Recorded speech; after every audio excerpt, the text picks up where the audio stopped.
Nasib calon pekerja migran yang akan berproses di tahun 2025 ini sangat memprihatinkan. Kenapa? Terhalang oleh roster yang ada, kemungkinan kecil diadakan ujian EPS topik Korea Selatan CBT umum. Dan satu lagi yaitu persiapan pra-medical check up untuk yang mau berproses melangkah pertama sebelum belajar bahasa Korea dan cara memilih LPK. Tonton video selengkapnya, jangan di skip, subscribe. Setelah jeda berikut, kita akan bahas.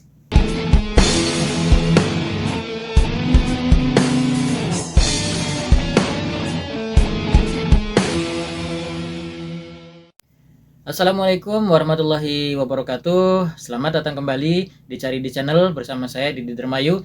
Dan di video kali ini mengenai ada atau tidaknya ujian EPS topik G2G Korea di tahun 2025. Didi dapat infonya dari salah satu grup EPS topik di Facebook ya, yaitu yang mengatakan tentang rencana pendaftaran ujian UBT khusus atau CBT khusus yang diperuntukkan untuk ex Korea Selatan yang akan kembali untuk bekerja ke Korea Selatan. Tentunya ini bukan untuk yang non ya, bukan untuk pemula, tapi untuk yang ex yang sudah punya pengalaman. Bukan tanpa alasan ya.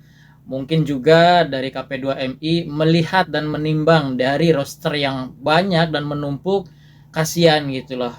Kalau misalkan teman-teman yang sudah lama menunggu, mulai dari tahun 2019 ada, 2020 mungkin masih ada juga ya. Bayangkan jika teman-teman yang sekarang nih yang masih baru mau belajar dan karena tidak ada ujian merasa kecewa. Ini pedulian sesama pekerja migran Indonesia kepada calon pekerja migran Indonesia yang mungkin Didi juga dulu pernah mengalaminya. Bagaimana mensiasati agar teman-teman tidak terlalu berlarut-larut gitu dalam menunggu ya.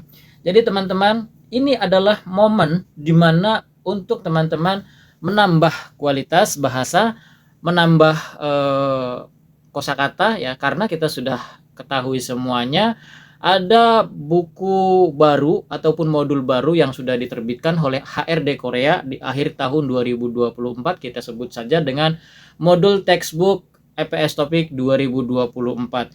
Ya mungkin tidak sedikit juga teman-teman di sini yang sudah mempelajari jauh-jauh hari gitu, baru setengah perjalanan, baru nyampe bab 40 EPS topik modul 2015-nya ternyata terbit yang barunya. Ini bagaimana cara mensiasatinya? Didi sudah pernah bahas ya di video yang dulu, tapi nggak apa-apa Didi bahas sedikit ya. Jadi untuk menyiasati ini teman-teman ambil dan jangan lupakan, jangan buang yang textbook 2015. Ambil grammarnya, tata bahasanya, dan juga ambil kosakatanya yang lama. Itu sangat penting sekali teman-teman ya. Terus juga kalau misalkan teman-teman melalui LPK itu biasanya akan diadakan tryout kayak gitu. Karena untuk menghadapi ujian. Tapi kok ujiannya kan belum ada rencananya. Ini gimana? Nah, di sini kita harus berpikir secara bijak juga ya, kembali lagi mengikuti peraturan yang ada seperti itu. Karena roster makin menumpuk, kita nggak mungkin nambah kuota roster lagi gitu loh. Kalau misalkan nambah kuota roster lagi, yang ada teman-teman makin banyak yang kecewa dan ujung-ujungnya demo ya. Ini mungkin dari KP2MI nggak mau teman-teman CPMI kecewa berlebihan seperti itu ya. Perlu diistirahatkan, mungkin ya, ini bukan 100%. Salah satu YouTuber PMI Korea dari Mas Wahono, ada salah satu screenshot komenannya yang ini. Jadi tidak ada ada yang komentar bahwasannya dia kemarin prelim itu dibicarakan bahwa di materi prelim itu dikatakan bahwa tidak akan ada ujian EPS topik untuk CBT umum. Namun itu belum 100%. Di sini kita lihat ya teman-teman, dari akun Prigi Jelajah ya. Gak ada ujian bos. Pas wingi prelim wis diomongi loh. Nah, ini gak ada ujian katanya. Pas kemarin prelim sudah dibicarakan. Terus pas saya prelim kemarin Januari pas pidato katanya roster numpuk kemungkinan ujian ditunda, tapi belum pasti 100%. Momen yang penting untuk teman-teman yang sedang proses ya, jadi tidak terburu-buru. Jadi segala yang terburu-buru itu kurang baik teman-teman. Modul 2015 itu jangan dilupakan, tetap dipelajari, tapi ambil saja kosakata dan grammarnya untuk panduan mempelajari yang baru kayak gitu loh. Nah, ketika teman-teman mempelajari yang baru, mungkin kan sudah ada bekal nih dari textbook yang lama. Tinggal ditambahkan berapa persen karena ini textbook 2024 itu kosakatanya terbagi menjadi beberapa bidang kerja. Ya, walaupun kalau kita melihat faktanya ya, ini terkesan di Indonesia diadakan sektor servis 1 dan servis 2. Terutama kita bahas sektor servis 2. Nah, ada yang video yang beredar ya dari salah satu konten kreator juga, Mata Hati Korea. Yang ini videonya. Iya, di sana dibuka, di sini kosong sama saja. Kesalahan komen habis itu buat. Jadi walaupun di Indonesia dibuka peluang lamaran kerjanya, sektornya gitu loh. Tapi kalau di sininya nggak ada, minim, mau bagaimana? Kayak gitu loh. Jadi balik lagi untuk teman-teman yang yang lagi proses, fokus belajar. Kalau misalkan teman-teman masih memilih bidangnya ya, fokuslah sesuai bidang masing-masing. Tapi kalau yang lagi bingung, ayo balik lagi ke yang pokok saja. Ke yang pokok itu apa? Manufaktur dan fishing. Kalau CBT khusus, rencananya sih sudah ada rencana pembukaan pendaftarannya, tapi kita masih tunggu. Katanya sih tanggal 7, antara tanggal 7 besok ya atau tanggal 11 besok. Oke, kita tunggu saja nih teman-teman. CBT khusus ini kayak apa gitu pengumumannya. Nah, yang kedua seperti yang sudah dibicarakan di awal, yaitu bagaimana sih caranya kita memilih LPK. Pertama, ketika teman-teman ingin bekerja ke Korea Selatan, yang jelas adalah belajar bahasa Korea. Dan jika teman-teman mampu belajar mandiri, bisa dilakukan belajar mandiri. Tapi kalau teman-teman tidak yakin, bisa belajar melalui LPK, Lembaga Pendidikan Kursus, yang tentunya sudah punya pengalaman dan sudah ada yang diberangkatkan atau yang berangkat lewat LPK tersebut, belajarnya kayak gitu ya. Dan perlu diketahui dalam memilih LPK teman-teman harus diperhatikan ya, jika transparansi LPK itu di awal sudah mengungkapkan gitu loh. Jadi dananya berapa, untuk proses itu apa saja, dan dana yang masuk ke LPK berapa, dana yang disiapkan oleh teman-teman berapa. Jadi dana yang sedemikian besar, yang ada yang 30 juta, ada yang 40 juta, ada yang 25 juta, tergantung daerah, tergantung pribadi masing-masing ya. Itu bukan 100% masuk ke LPK. Jangan salah. LPK itu tarifnya rata-rata untuk belajar bahasa saja. Belajar bahasa di LPK itu rata-rata mulai dari 2,5 juta atau 2,500,000 sampai dengan 3,5 juta.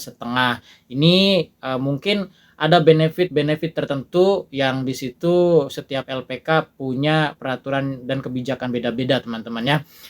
Jadi pertama tadi transparansi LPK. Jadi dalam memilih LPK, tanyakan biayanya berapa gitu loh. Kalau misalkan teman-teman mau daftar kursus di LPK tersebut. Terus untuk prosesnya bagaimana? Prosesnya itu maksudnya dalam sending itu dipastikan tidak ada biaya ya ketika sending data. Kalau dibantu oleh LPK, kalau teman-teman tidak sending sendiri. Kalaupun LPK ini biasanya jadi pengawal ya, atau yang mengingatkan kita gitu. Kalau LPK yang benar ya.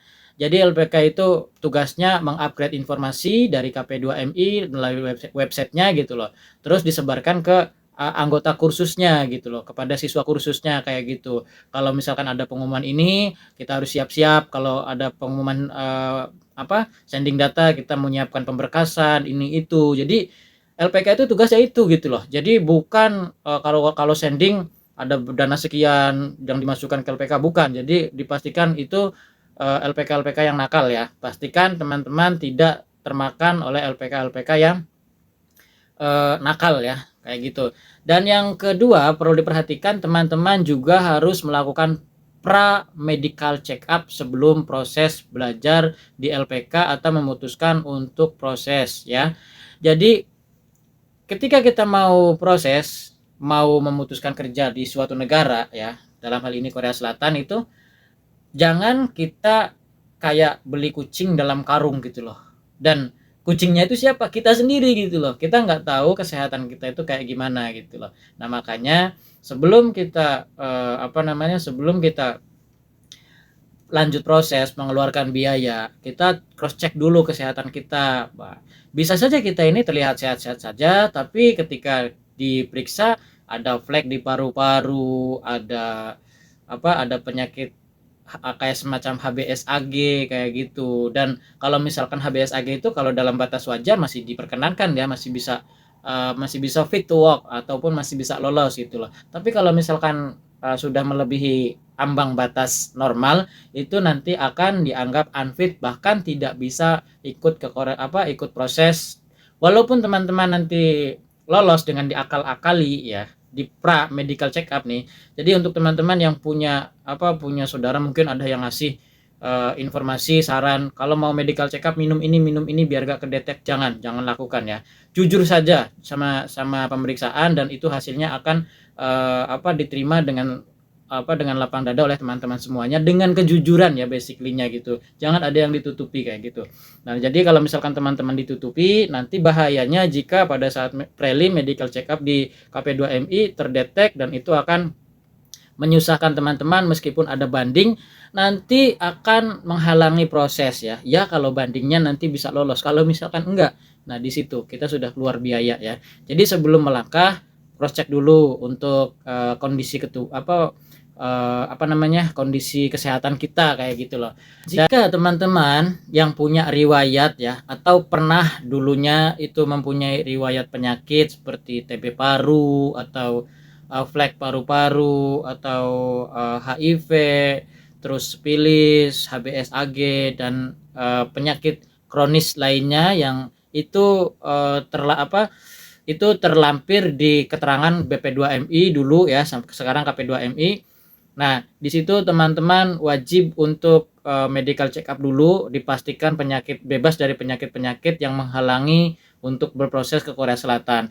Nah, kalau misalkan punya riwayat gimana? Setelah pemeriksaan itu ya, setelah pemeriksaan di klinik ataupun juga rumah sakit, tapi kalau Didi sendiri rekomendasikan di rumah sakit yang setara dengan yang biasa diadakan prelim waktu di KP2MI itu ya. Jadi setara gitu loh fasilitasnya, dan hasilnya pun tidak diragukan kayak gitu. Kalau kita medical check up-nya di klinik kecil, itu bisa jadi ada human error atau juga nakes yang sarana kesehatan yang error kayak gitu, bisa jadi kalau ini ya kalau klinik-klinik yang kecil kayak gitu. Tapi kalau misalkan kliniknya sudah besar atau rumah standarnya sudah besar gitu, peralatannya sudah mendekati dari rekomendasi KP2MI, ya sah-sah saja gitu. Jadi untuk teman-teman yang pernah punya riwayat kayak gitu, dicek dulu, jangan sampai lanjut proses. Kalau jika sudah hasilnya fit, ya berarti itu bisa lolos ya untuk teman-teman. Terus yang punya tato gimana? Yang punya tato kalau misalkan tidak sekujur badan atau tidak terlalu mencolok sih. Kalau di Koreanya sendiri teman-teman itu biasa saja, nggak terlalu dipermasalahkan bertato itu ya. Bahkan di sini banyak pekerja-pekerja yang dari Vietnam, dari negara-negara tetangga lainnya itu banyak yang bertato gitu loh. Tapi tertutup. Katakanlah kalau punya tato di daerah yang tertutup baju lah ibaratnya, di lengan yang tertutup baju kayak gitu. Jadi kalau misalkan di muka penuh, di tangan penuh gitu, itu tato yang kayak gitu yang kalau bisa ya janganlah.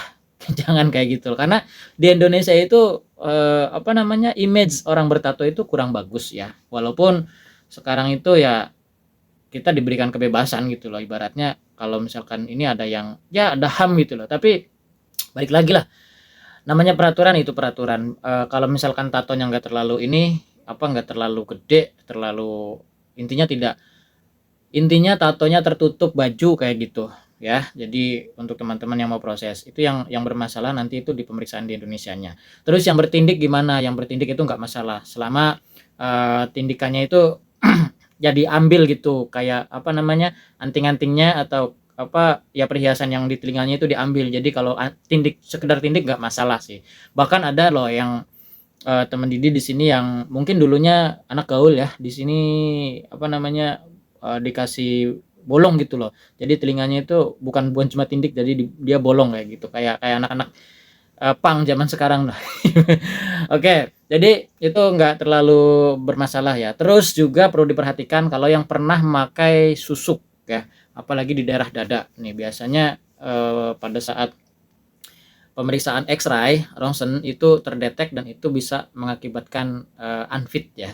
Itu kalau misalkan ada, diambil dulu, dilepas dulu gitu loh. Kalau misalkan susuk atau pernah patah tulang di daerah dada sini ya, di daerah dada. Jadi teman-teman mungkin ada yang masih ada giftnya atau benda asing di dalam tubuh gitu. Jadi itu juga perlu dibersihkan atau misalkan diambil lah kayak gitu giftnya, kalau misalkan ada gift di dalamnya gitu loh. Karena itu ketika di X-ray atau di ronsen itu akan kelihatan gitu loh, dan itu akan menghalangi proses kayak gitu teman-teman ya.